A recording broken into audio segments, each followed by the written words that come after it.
नमस्कार दोस्तों, हमारे YouTube चैनल MS प्रजापति में बहुत बहुत स्वागत है।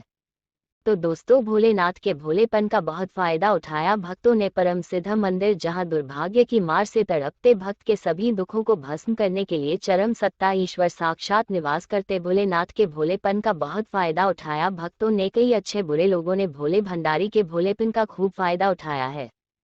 सबको पता है कि वैसे तो श्री महादेव को दुनियादारी से कोई मतलब रहता है नहीं, और वो अकेले कैलाश पर बैठकर कठोर तपस्या में सदा लीन रहते हैं। लेकिन अगर कोई भक्त बार बार इमोशनल होकर उनको बुलाता है तो ये अपने आप को रोक नहीं पाते, और भक्त के पास पहुंचने पर भक्त को देखकर इतने गदगद व मगन हो जाते हैं कि ये भी नहीं सोचते कि भक्त मांग क्या रहा है। भक्त जो भी मांगता है उससे कहीं ज्यादा बढ़कर उसे देकर भोलेनाथ खुद बहुत खुशी महसूस करते हैं। भोलेनाथ का भोलापन उनके लिए तब समस्या बन गया जब भस्मासुर उन्हीं से शक्ति प्राप्त कर उन्हीं को भस्म करने के लिए दौड़ा।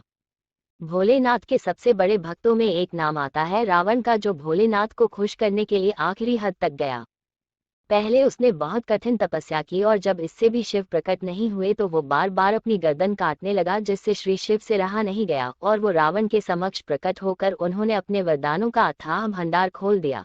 विस्तृत कथा इस प्रकार है कि जब श्री शिव प्रकट हुए तो रावण ने शिव से कहा, आप उस शिवलिंग में साक्षात प्रकट हो जाए जिसे मैं अपने साथ लेकर जाना चाहता हूँ।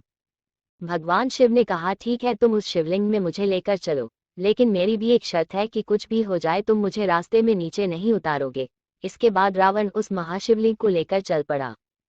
कुछ दूर चलने के बाद रावण शिव की बात भूलने लगा। कुछ और आगे बढ़ा तो उसे बहुत तेज लघु शंका का एहसास हुआ। उसने शिवलिंग को जमीन पर रख दिया। जब लघु शंका से वापस आकर शिवलिंग को उठाने लगा तो शिवलिंग नहीं उठा। फिर रावण को अपनी गलती का एहसास हुआ। जिस जगह पर रावण ने शिवलिंग को उतारा था उस जगह को बैजनाथ कहते हैं। बैजनाथ से जब शिवलिंग को रावण ले जा नहीं पाया तो चिंता में पड़ गया। रावण समझ नहीं पा रहा था कि क्या करे। इसके बाद रावण भगवान शिव की तपस्या में फिर लीन हो गया। साल दर साल निकल गए, लेकिन भगवान शिव प्रकट नहीं हुए। लेकिन रावण भी कहाँ हार मानने वाला था, वो तपस्या करता रहा। जब काफी साल गुजर गए और भगवान शिव प्रकट होने का नाम नहीं ले रहे थे तो रावण ने एक नया तरीका सोचा। रावण ने शिव भगवान को प्रकट करने के लिए अपना सिर काटने का फैसला कर लिया। रावण को लगा कि एक सिर काटते ही भगवान शिव प्रकट हो जाएंगे, लेकिन ऐसा नहीं हुआ। रावण फिर चिंता में पड़ गया।